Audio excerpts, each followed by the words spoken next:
As I look at the stack and tilt history from beginning to progression, and there was a lot of friction that they had to go through early on. And I think in large part, as we discussed a little bit earlier, the original Golf Digest article probably didn't do it any favors or do the coaching industry favors. It set it off on the wrong path, pushed it off on the wrong path to begin with. But it is, if you look at the history of the swing, let's say, or the coaching models over the years, you have just call it the Hogan through up until the Nicklaus era. So the 70s, it was very head stay stable, center pivot is what it's referred to mostly today. And then you got into the 80s, and it was swayed more towards the to use an interesting word, it was more of a sway or a move off the ball. I think that was the predominant thought process, like a Jimmy Ballard, because you had Hal Sutton playing well, Rocco Mediate playing, Curtis Strange. Obviously Curtis is number one in the world, and he had that move. And then you had the kind of I call it the Ledbetter was the hybrid. It was kind of somewhat of a combination of both. And then we transitioned back with stack and tilts part of it, along in a parallel to all the technology that we have to measure these things now, to say that, hey, maybe you don't want to do this too much, or at least the perception to the general public or our students was, well, they say get behind the ball, so I got to really have a lateral motion in it and move everything over the right side. So it's like timing in life is one of the most critical things. You can come along and have the best product and best everything, but if the public's not ready for it, it's just going to crash and burn. TiVo would be a prime example of that. People didn't trust it.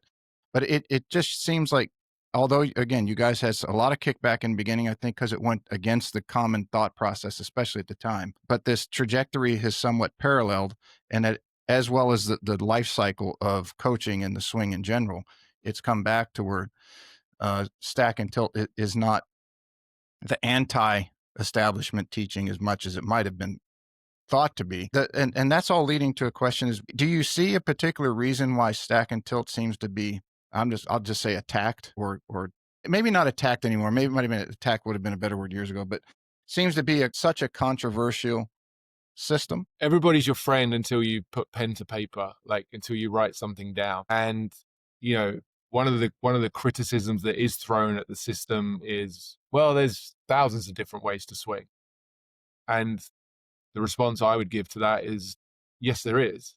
Why don't you just write down one of them? Why don't you just start somewhere? You have to start with a swing to perform a motion and predict a ball flight. I mean, there's a structure to this that just gets lost in terms of just making recommendations on swing more to the left, swing more to the right. I mean, you could do more of anything or you could do less of anything, but without having a clear system or model in your mind of what should happen, you can't fully understand what the consequence of doing too much or too little of something would be. So I think the criticism starts out because people think it's one way to swing. And because it's one way to swing, that flies in the face of what people believe to be, we're all individual and therefore just go out and do your own thing. So that's part of it. I think the fact that it's branded and has a name that isn't, although it's Andy Plummer really at the core of it, it isn't attacking David Ledbetter specifically, or it isn't attacking Butch Harmon specifically. It's not Butch Harmon's swing, or it's not Andy Plummer's swing. You're not personally attacking the individual, you're attacking the brand or the name of the swing. Mm-hmm. So I think that plays a role as well. People don't feel like they're being mean to a person, they're being more critical of a brand.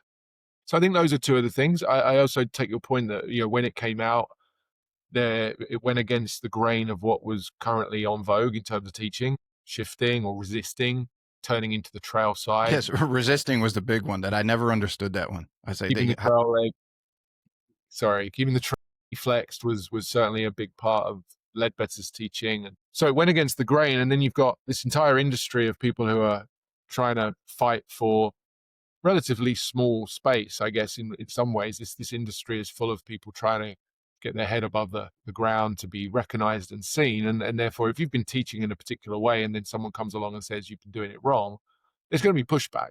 Mm-hmm. And even if you recognize at some stage that actually these guys might know what they're talking about, there's an element of not wanting to admit that in some ways because it somewhat maybe discredits what you've been teaching up to a point. So it requires a lot of reflection to be honest with yourself and say, is what I'm teaching the right thing, or am I using the right terminology? Am I doing it correctly?